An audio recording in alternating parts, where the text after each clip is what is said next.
আদা বাটা দিয়ে দিল, আর কি ধনে গুঁড়ো দিয়েছে, এইখানটায় ধনে। এটাকে ভেঙে ভেঙে ভেঙে ভেঙে কি করলো দেখো, এত দুষ্টু। এ কি হচ্ছে, এগুলো কি হচ্ছে, এটা কি করলে? আছো, আশা করছি ভালো আছো। তো দেখো আজকে আমি ব্লগটা স্টার্ট করছি সকাল 8:30 থেকে। এই যে আমার ছেলে কোল থেকে কিছুতেই নামছে না, হ্যাঁ, তো কাঁদছে, যে কারণে কোলে করে নিয়েই আজকে আমি কাজ করবো। তো লেট স্টার্ট, ব্লগটা দেখতে থাকো। দেখো তাতানকে শুক্রবার দিন স্কুলে দিয়ে আসার পথে দেখছি 3 দিনের বহরমপুরে এত বৃষ্টি হয়েছে যে চারিদিকে পুরো জল জমে গেছে। আমি পাশে দেখো পিকচার দিয়ে দিয়েছি, তোমরা দেখতে পাচ্ছ। এই যে পুকুরগুলো দেখছো না, এই পাশের যে পিকচারটা দেখো, এই পুকুরগুলোতে একটুকু জল ছিল না, 3 দিনের বৃষ্টিতে পুরো ভরে উঠেছে। এবং ওদের স্কুলের ভেতর এরকম পাশেই স্কুলের পেছনে সামনে সব ছোট ছোট এরকম ডোবা আছে। আর এই ডোবাগুলো ভরাট হয়ে গিয়ে কি হয়েছে জানো তো, জলগুলো না ওদের স্কুলের ভেতর ঢুকে গেছে। যেখানে প্যারেন্টসরা বসে থাকে ওয়েট করে বাচ্চাদের জন্য, সেখানে পুরো পা রাখা যাচ্ছে না, এতটাই জল ঢুকে গেছে ভেতরে। তো এই তো পরিস্থিতি, 3 দিনের বৃষ্টিতে এরকম জল ঢুকে যাচ্ছে। আমি তো শুধু ভাবছি যে আর 2 দিন বৃষ্টি হলে পরে বন্যাই নাই হয়ে যায়। তো যাই হোক, মানে প্রকৃতি আবার নিজের রূপে ফিরে এসেছে। তো ফাইনালি পরীক্ষাটাও দিতে পারলো। বৃষ্টিটা হলে হয়তো পরীক্ষাটা দিতে পারতো না। তো ওর মোটামুটি পরীক্ষাগুলো স্কুলে ভালোই চলছে, এবং মানে পরীক্ষা ভালোই লিখছে, সেটা ম্যামদের কাছ থেকে জানতে পারছি। কারণ যেহেতু আমি বললামই আমার দিদি স্কুলে চাকরি করে, তো এর আগে রিডিং আর হচ্ছে ইয়ে ছিল তোমার ডিকটেশন, সেগুলো তো ভালো পারফর্ম করেছে, লিখিত পরীক্ষাতেও মোটামুটি ভালোই করছে। তো যাই হোক, এখন দেখার বিষয় যে ও A+ পাচ্ছে কিনা।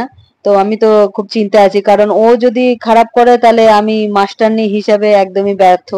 ঠিক আছে, তো তোমরা তোমাদের বাচ্চাকে কিভাবে গাইড করো একটু আমাকে কমেন্টের মাধ্যমে জানাবে। কারণ সত্যি কথা বলতে আমি আমার মতন করে করাচ্ছি, কিন্তু আরো এর থেকেও বেটার কিছু যদি তোমাদের কাছ থেকে গাইড পাই তাহলে আমি আমার নিজের ভুলটাকে শুধরে নেব।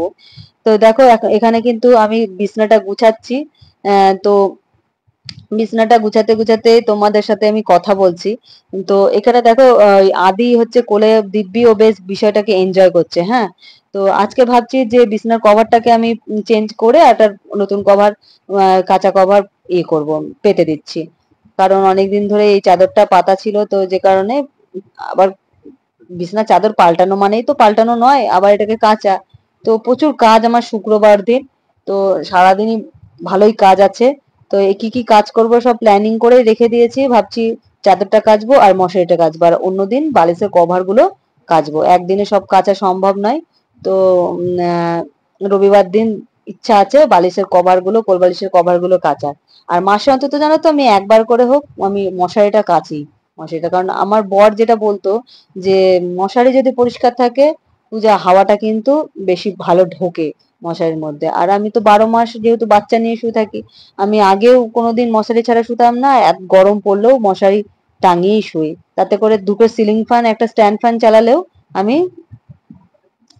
কি বলে মশারিটা টাঙাই।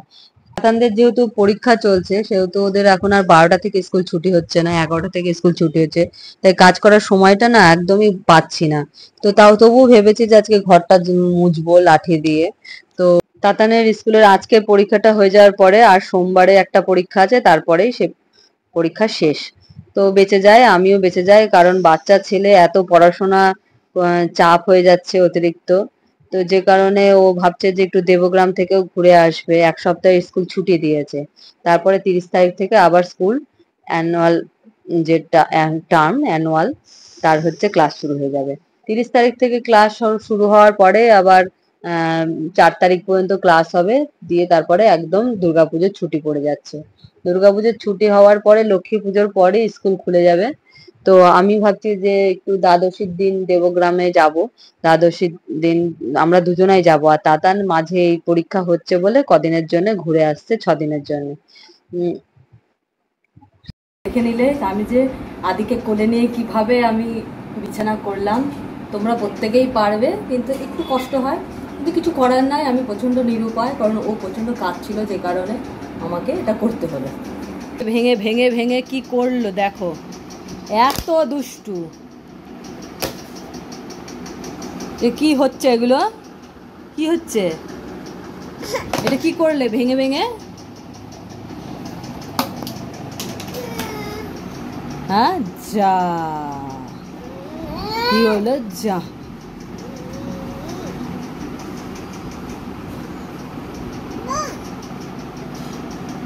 কি হলো? কি হলো? কি হলো? তুমি এত দুষ্টু কেন? কি কি বলতে চাও তুমি ক্যামেরার সামনে? কি বলতে চাও? এটা কি হাতে? কি খুলে ফেলে কেন? হুম,